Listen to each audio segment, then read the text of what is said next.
Hello and welcome back to Rev Endurance Sports and a kind of quasi unboxing and then also what is in our stand today video.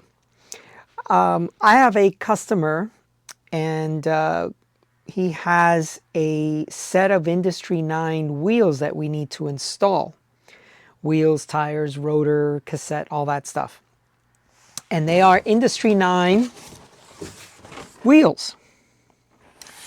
Now I am an Industry 9 dealer and I can get most things, small parts. I'd rather sell you wheels than dig around for small little parts. But anyway, so we have a wheel set that is a 27.5 rear and a 29 front. And it has the Hydra hub, and we're going to go into a little bit of the spec.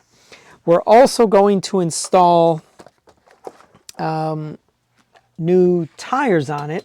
Of course, a 27.5 in the rear, and that's going to be a 2.8. So I think that's this one that I'm holding. Yeah, this one's a 2.8, and then this one's going to be a 2.5 29er front. And the customer tells me that this is popular now with having the 27.5 in the rear and the 29 in the front. It's a cool mountain bike, and it was a lot of fun just in the parking lot. So we're gonna take care of this gentleman. But I just wanted to talk to you about a couple of things. So the Enduro wheel set, that's just a very practical, very widespread wheel set for them. And they have this wheel set with the S moniker, which stands for steel spokes, and they're black steel spokes, which I think is a more popular look these days for wheels. Back in our day, in my day, they used to be, steel were, silver spokes. They weren't painted, they weren't coated. But so let's talk about a couple of things here. The Hydra hub, 690 points of engagement. It's actually 692. 690 sounds fine.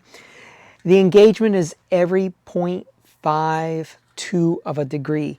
And when you have it in your hand, this is a microspline hub. It is just a tiny little turn, and it catches, it engages. So that's really cool. Like my head wheels have a 6-pawl system, so divide 360 by 6, and that's your engagement. So this has a very, very, very minute engagement.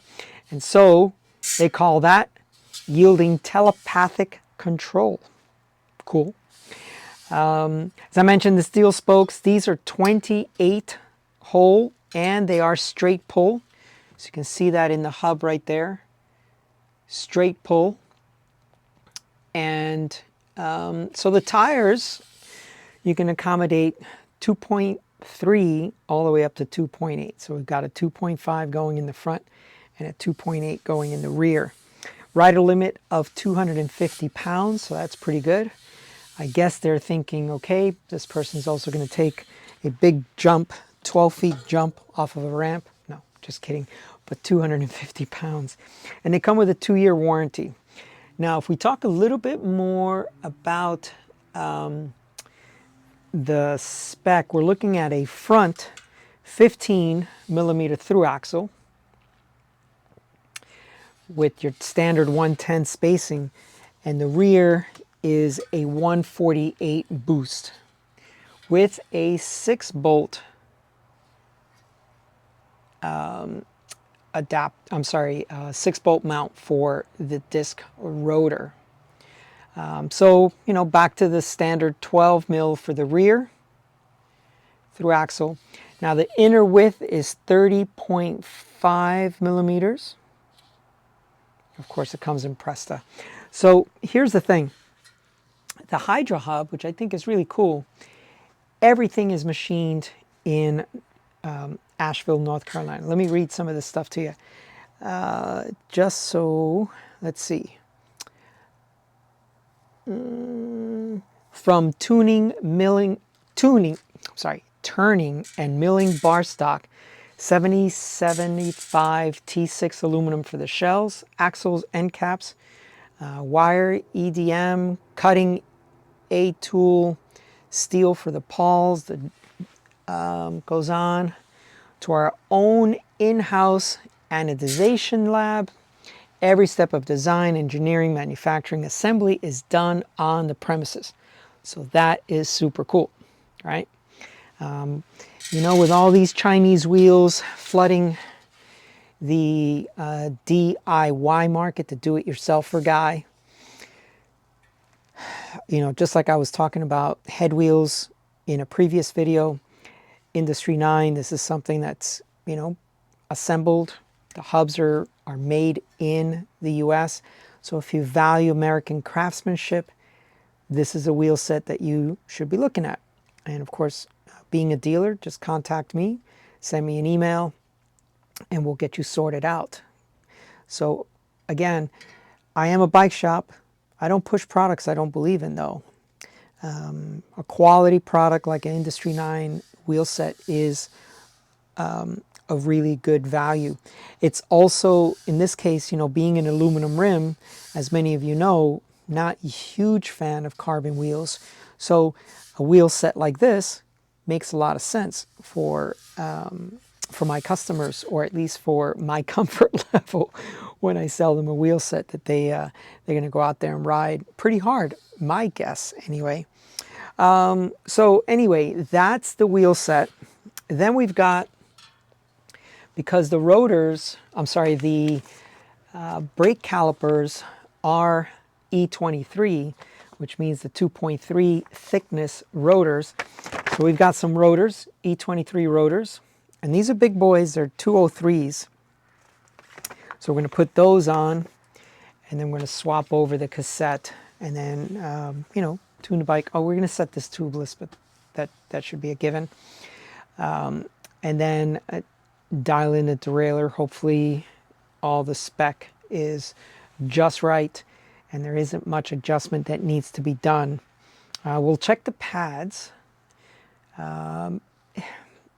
Generally, I like when I'm putting new rotors on to put new pads on, just so I don't contaminate the rotors with what might have been on the pads. The customer didn't want to do that, so we're not going to. But anyway, what are your thoughts? Do you always just replace your pads when you replace your rotors? So there's that. And then there is another video I need to shoot, because what's a mechanic without his tools? So this is a rotor measuring tool, and just like your chain checker, I want to have something that when I inspect something for a customer, it's right there. Boom.